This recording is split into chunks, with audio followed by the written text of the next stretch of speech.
Hi there! This week saw the addition of a new permanent game mode called Boundary Push. It has a completely new system of gameplay and offers rewards on a weekly basis. Because this game mode is so different, I decided to make a dedicated guide to introduce you to its core mechanics. First, if you are among the players who haven't yet noticed this new game mode, here's how you access it. From the main menu, click on Time Limited Events. On the top right, you can see the button leading you to the new interface.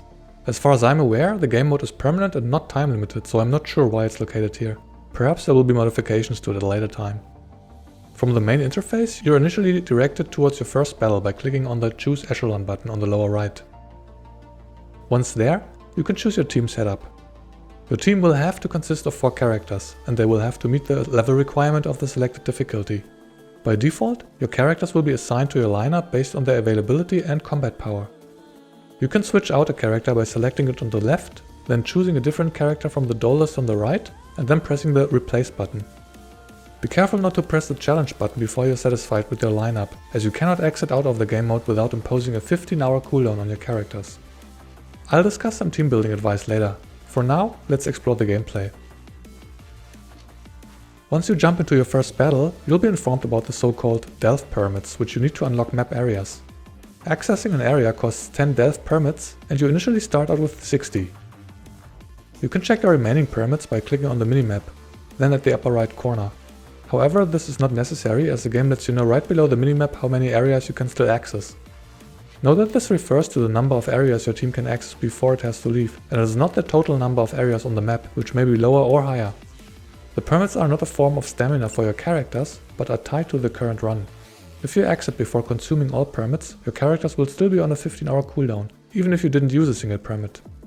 When you stand in front of a new area, you see a green barrier if you still have enough permits to access it. Once you walk through, 10 permits get consumed and the remaining area info below the minimap gets updated. When you're out of permits, the barrier to a new area will appear in red. Besides area exploration, your main objective is to eliminate the stage boss. You can check the boss area via the minimap, and you also see a notification about the distance to the boss while exploring. The main goal to exploration is to collect supply boxes which reward resources for upgrading characters and weapons. You also gain these electro crystals which you can use for upgrades in the talent tree. Again, the game lets you know how many supply boxes you can find in the current area before it's time to move on. Completed areas are shown in green on the minimap, so you'll never have to wander where you have been before. Sometimes you also find a secondary boss during your exploration. Boss areas are typically more rewarding by having a higher number of supply boxes. Once you've used up all your permits and collected all supply boxes, the game lets you know it's time to wrap things up. If you are on a large map with more areas than you have permits, make sure you keep enough to unlock the final boss area, or just make sure to unlock it as quickly as you can before you take your time exploring further. You'll unlock teleport points across the map which allow you to quickly travel back and forth. Enemies on the map can be defeated via surprise attacks, so long as you stay outside of their detection cones. There are some differences between weapon types which I'll touch upon in a moment, but normal enemies can be one-shot by any weapon. Note that defeating enemies grants no rewards. The priority is to grab the supply boxes as quickly as possible and move on while avoiding enemies as best you can. When you walk into the detection range of enemies, you can see their alertness go up, until the cone is colored red, which means they are about to attack you. If you're quick enough, you can still shoot first and avoid a battle. If you're too slow to move away or shoot, combat is initiated. This is the typical XCOM style combat of the game, which places all enemies in the current area against your team. If you bring good AoE, it's not a big deal, but otherwise it can take some time, so you may want to thin out enemies as much as you can if you can't get through a spot.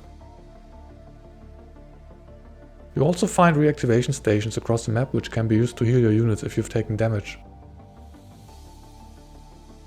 If you ever get into an unwanted battle, you can also quickly get out by tapping the Return for Recuperation button on the lower right. That will teleport you to the nearest station, but it will also reset the enemies in the area. On some maps you also find these injury repair devices. They can be used to revive characters if things went poorly. When you try to shoot at enemies behind cover, your damage won't suffice to one-tap them. The game lets you know that this attack will initiate combat, since your attack won't finish off the target. You'll also come across enemies who will have a stress response to your attack on a nearby target. Again, you'll see the warning that your attack will initiate combat, even though your target is defeated by your attack. In that case, you can try to take care of the problematic enemy first. Sometimes you'll find oil barrels in the middle of a group of enemies. When shot at, these explode and deal high damage in their surrounding area. If you have trouble selecting the correct target, you can see and select all available targets in your range at the top of the screen. Note that you'll also take damage if you are too close to the explosion range. Similarly to the barrels, you will also come across dynamite boxes, which have a delayed explosion once activated. You need to time them right if you want to take out a patrolling enemy. Of course, you can also just shoot at them like oil barrels. You cannot one-tap bosses unless you find a setup like this where a bunch of oil barrels take care of the situation. Normally, you have to initiate battle and defeat the boss properly with your lineup. Therefore, you should bring a team that has at least one decent damage dealer who is well equipped and upgraded. Note that at a higher difficulty, most bosses have a strong damage reduction effect when they are not in a stability break. So you want to break the boss first before you launch your heavy hits. If you enter the stage with a good AoE character in your lineup, you may also just decide to blast through densely packed areas. Getting around enemies gets easier with later upgrades, but especially early on when your talent tree isn't maxed, picking them off one by one can be more time consuming than defeating them in combat. Depending on a character's weapon type, they get different bonuses in Boundary Push. A very notable quality of life upgrade is for MG users, who deal AoE damage with their attacks. This makes clearing out areas much more convenient. So if you have leveled Petya or even Litera, this is the place to bring them. Shotguns can be used to clear stone boulders that sometimes block your path or conceal supply boxes. Other weapon types cannot deal damage to these stones unless you unlock a talent later on. Similarly to bosses, you'll also encounter elite enemies that cannot be one-shot by a surprise attack. SMGs can be upgraded to take care of these, so you'll always want an SMG user to tag along. SMGs can also be upgraded to deal extra damage to bosses, so you'll take off a bigger chunk of their health when initiating combat. Unsurprisingly, sniper rifles have a longer range than other weapons, so they can be useful to reach targets further away. I'm not sure if there's anything special about assault rifles or handguns. If you know of any advantage, leave a comment below. I've read that blade users generate less alertness in nearby enemies, but that seems like a very minor bonus given that you'll have to creep up very close and personal to seal the deal. Once you've cleared your first stage, you'll unlock Crystal Collection. You can dispatch your characters to essentially auto-collect the weekly rewards for you. The higher your breakthrough depth, the more slots you unlock, up to 10. The dispatch collects rewards for up to 15 hours, but you can collect your rewards before that to refresh the duration. Dispatching dolls is independent of your exploration, so don't hesitate to dispatch any doll you want. From the interface you can also select the layer representing the stage difficulty. Each of the 3 layers has an associated minimum required doll level. The higher the difficulty, the more rewards you can obtain. The rewards of these layers are not independent, meaning by completing the highest difficulty you'll gain all rewards. Note that the highest difficulty requires your dolls to be at least level 55, which applies to both the exploration and the dispatch. For weekly replayability, you'll unlock bounties. These are 4 stages each week, which grant some collapse pieces and a bit of resources, essentially getting you to keep playing Boundary Push even though the dispatch automatically collects the weekly resources for you. The bounty stages are also adjusted according to the selected difficulty and grant 20 collapse pieces each at the lowest difficulty up to 30 at the highest. By completing all weekly stages, you gain a whopping 120 collapse pieces. The main prize will be the new fire control calibration chips once they release, as they will be obtainable via this game mode.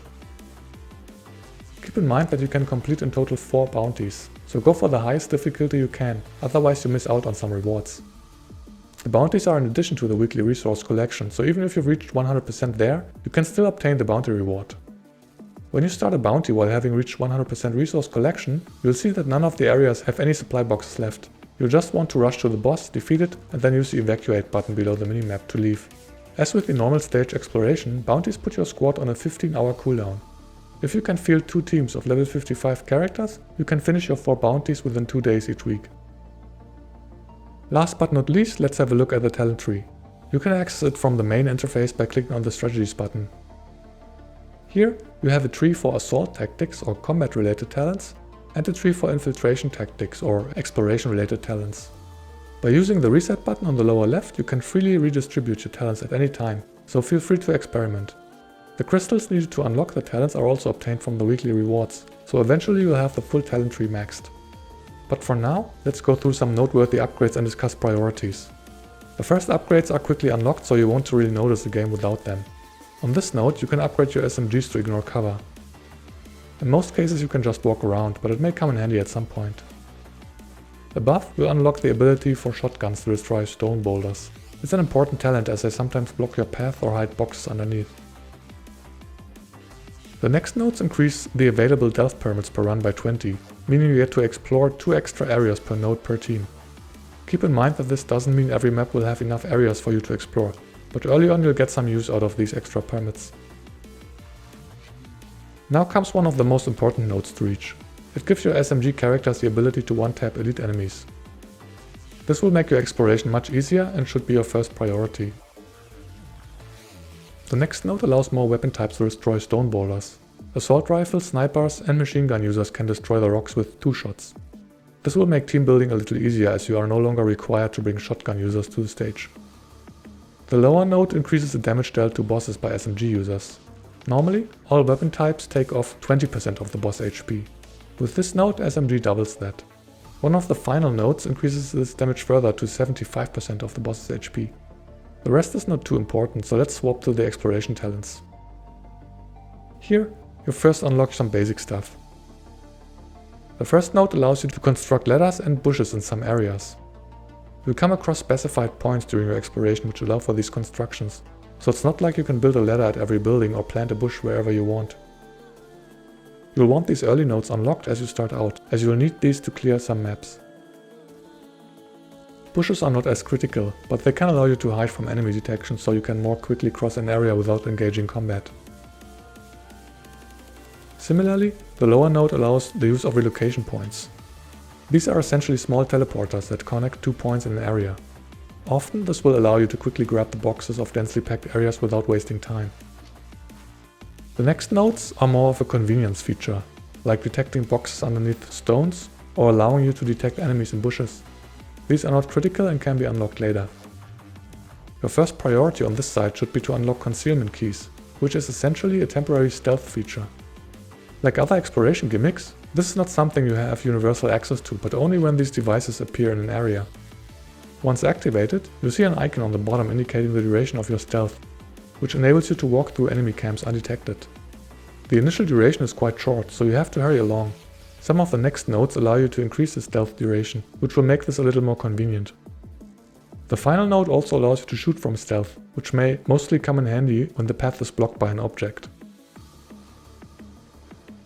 In summary, unlock the first nodes on each tree since they're quite cheap and unlock basic features, such as destroying stone boulders or using relocation points.